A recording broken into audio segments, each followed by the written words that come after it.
नमस्कार, आप सभी का स्वागत है हमारे YouTube चैनल अनसुलझी कहानियाँ में। इस चैनल में आपको डरावनी और रोचक किस्से कहानियाँ सुनने को मिलेंगी। अगर आपको ऐसे ही किस्से कहानियाँ सुनना पसंद है तो चैनल को सब्सक्राइब कर लीजिए और कहानी पसंद आए तो वीडियो को लाइक और शेयर कीजिए।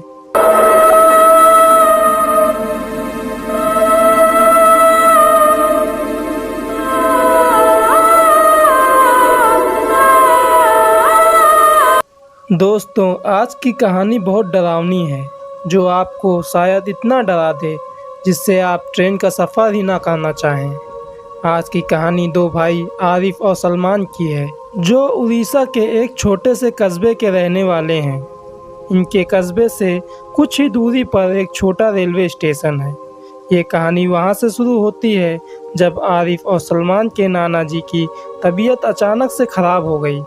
आरिफ और सलमान के पेरेंट्स को कुछ ज़रूरी काम था, इसलिए उनके पेरेंट्स ने कहा, आरिफ और सलमान, तुम्हारे नाना जी की तबीयत खराब है, हमें कुछ ज़रूरी काम है, इसलिए हम आज उनसे मिलने नहीं जा सकते। हम कल सुबह जाएंगे, लेकिन तुम दोनों को अभी उनसे मिलने के लिए निकलना होगा। आरिफ और सलमान रेडी हुए और नाना जी से मिलने के लिए निकल गए। उनके नाना जी का घर उनके घर से लगभग 100 किलोमीटर की दूरी पर होगा।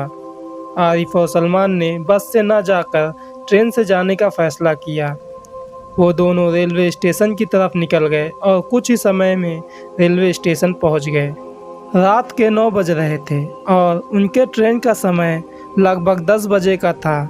आरिफ और सलमान ने ट्रेन का टिकट लिया और जाकर प्लेटफॉर्म के एक बेंच पर बैठ गए और ट्रेन का इंतज़ार करने लगे। लगभग 9:30 बजे का टाइम था। आरिफ ने सलमान से कहा, मुझे बाथरूम जाना है, तू यहीं पर बैठ, मैं बाथरूम करके आता हूँ। आरिफ बाथरूम करने के लिए रेलवे स्टेशन के आखिरी छोर तक चला गया और स्टेशन के नीचे उतरकर बाथरूम करने लगा। तभी आरिफ ने देखा कुछ दूरी पर एक औरत रेलवे ट्रैक से स्टेशन की तरफ चलकर आ रही थी और उसके पीछे से एक ट्रेन उसी ट्रैक पर आ रहा था। आरिफ ने उस औरत को जोर जोर से आवाज़ दिया, ट्रेन आ रही है, हट जा वहाँ से। यह सुनकर वो औरत वहीं खड़ी होकर आरिफ को एकटक देखने लगी। आरिफ जोर जोर से चिल्लाया जा रहा था और ट्रेन उस औरत के ऊपर से निकल गई। यह देखकर आरिफ ने अपनी आंखें बंद कर ली। ट्रेन के जाने के बाद जब आरिफ ने अपनी आंखें खोली, आरिफ के रोंगटे खड़े हो गए। उसे डर लगने लगा क्योंकि वो औरत अब भी उसी ट्रैक पर खड़ी थी और एकटक आरिफ को देख रही थी। अब आरिफ को डर लग रहा था, इसलिए वो अपने भाई सलमान के पास दौड़ कर गया और उसके बगल में जाकर बैठ गया। कुछ ही समय बीते थे कि आरिफ ने अपने पीछे से किसी के रोने की आवाज़ सुनी। आरिफ ने अपने पीछे देखा, वही औरत कुछ दूरी पर बैठकर सर नीचे करके रो रही थी। आरिफ यह देखकर और डर गया और अपने भाई से बोला, सलमान, सलमान देख, वो औरत वो वहाँ रो रही है। ये कोई औरत नहीं, ये कुछ और है।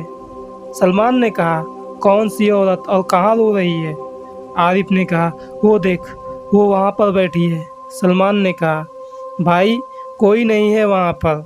आरिफ ने कहा, नहीं, वो औरत वहीं पर बैठी है और रो रही है, तुझे दिख नहीं रहा? जब आरिफ ने ये कहा तभी उस औरत ने अपना सर ऊपर की तरफ उठाया। उसका डरावना चेहरा देखकर आरिफ ने सलमान से कहा, चल भाई, यहाँ से जल्दी चल, नहीं तो ये औरत हमें मार देगी। आरिफ दूसरी तरफ भागने लगा। सलमान भी उसके पीछे भागने लगा। सलमान ने आरिफ को पकड़ा और कहा, क्या हुआ भाई? लेकिन अब आरिफ नीचे सर करके बैठ गया। सलमान ने उससे कई बार पूछा, क्या हुआ, कौन दिख रहा है? आरिफ ने किसी भी बात का जवाब नहीं दिया। उसी समय ट्रेन आ गई। सलमान ने आरिफ से कहा, चल भाई, ट्रेन आ गई।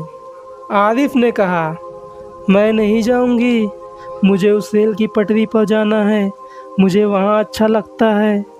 सलमान ने कहा, भाई, लड़कियों की आवाज़ में क्यों बोल रहा है? चल नहीं तो ट्रेन निकल जाएगी। लेकिन आरिफ उस रेलवे ट्रैक की तरफ जाने लगा। उसे जाते देख सलमान ने आरिफ का हाथ पकड़ लिया।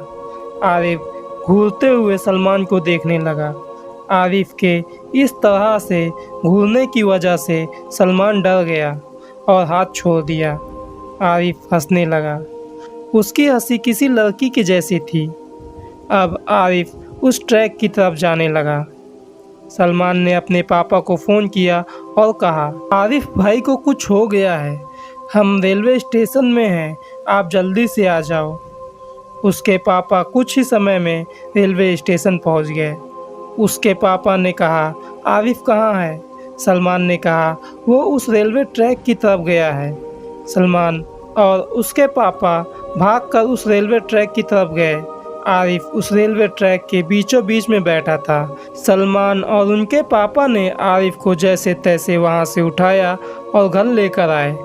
एक मौलवी को बुलाया गया। उस मौलवी ने कुछ पढ़ा और एक ताबीज़ आरिफ को बांध दिया। अभी आरिफ बिल्कुल ठीक है, लेकिन आरिफ अभी तक उस औरत का डरावना चेहरा नहीं भूला।